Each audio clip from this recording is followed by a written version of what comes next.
Hey everyone, welcome to This Explainer. Okay, today we are diving into an absolutely epic, high-stakes, human race against time and distance. Ever since the dawn of humanity, we face this one monumental puzzle. How on earth do we move our stuff faster? Okay, let's dive into this. How exactly did we go from agonizingly slow journeys on foot to getting literally anything we want delivered overnight? The contrast between ancient physical delivery and today's instant e-commerce gratification is, well, it's absolutely mind-blowing. So, starting off with Section 1, Ancient World's Delivery Networks. Let's speed through this timeline. Think 3300 BCE, Egypt is literally inventing complex supply chains just to survive and feed their people. Then, by 27 BCE, Rome is building these vast road networks. Fast forward a bit, and boom, the legendary Silk Road is driving a massive global exchange of goods. 300,000 to 400,000 kilometers. Let that sink in for a second. That is the staggering scale of the ancient Roman road network. It completely dwarfed today's highways, acting as the ultimate backbone for trade, troops, and imperial power. And this brilliantly illustrates how ancient people hacked their limitations. Picture the treacherous tea horse road. Merchants couldn't exactly speed up their horses, right? So they compressed tea into tight bricks. It was a genius ancient packaging hack to prevent flavor loss on those agonizingly long trips. And the speed hacks certainly didn't stop there. China developed these rapid horse relay systems. Emperors literally ordered whole, live lychee trees to be delivered across the country just so a royal consort, Yang Guifei, could snack on fresh fruit. Seriously? No way. And when all else failed to beat the clock, they used homing pigeons. Which brings us to Section 2, the Industrial Logistics Leap. Now, the actual term logistics, it was officially born right around here in the 18th century. Coined by military strategists, it originally just meant the provisioning and transport of troops. It was an absolute necessity to keep armies fed and armed during war, right as the world was about to massively change. Because this is where the whole thing just goes into overdrive. We trade muscle power for machine power. The Industrial Revolution kicks out those unpredictable winds and slow animal carts and brings in explosive steamships and heavy freight trains. Suddenly, we could move unheard of volumes of goods completely independent of the weather. Moving right along to Section 3, the 20th Century Revolution. This mid-century leap? A total game changer.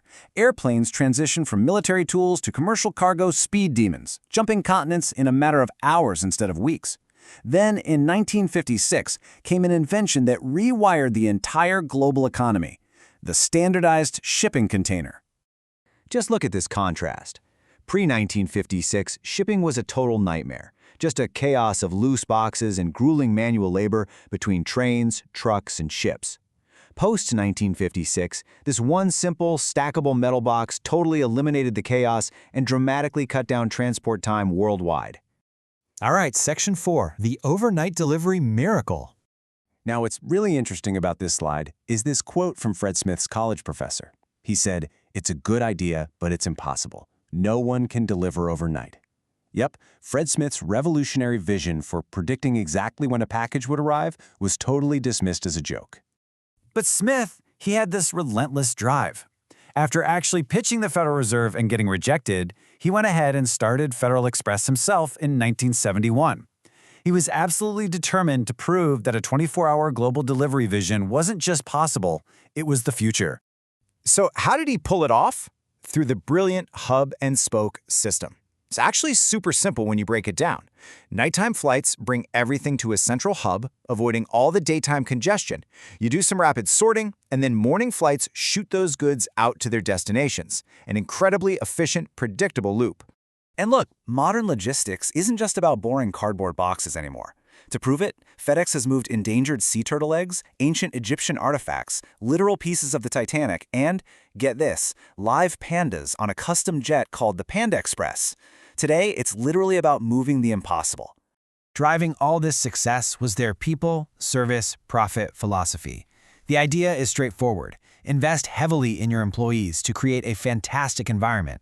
That leads to excellent customer service, which in turn naturally generates massive profit. $1 billion. Let that staggering number marinate for a second. By 1983, FedEx hit $1 billion in revenue. They were the very first U.S. company to do that without any mergers, and they did it all while surviving the brutal 1970s oil crisis. Just incredible. Finally, Section 5, the future of logistics. Enter Logistics 5.0.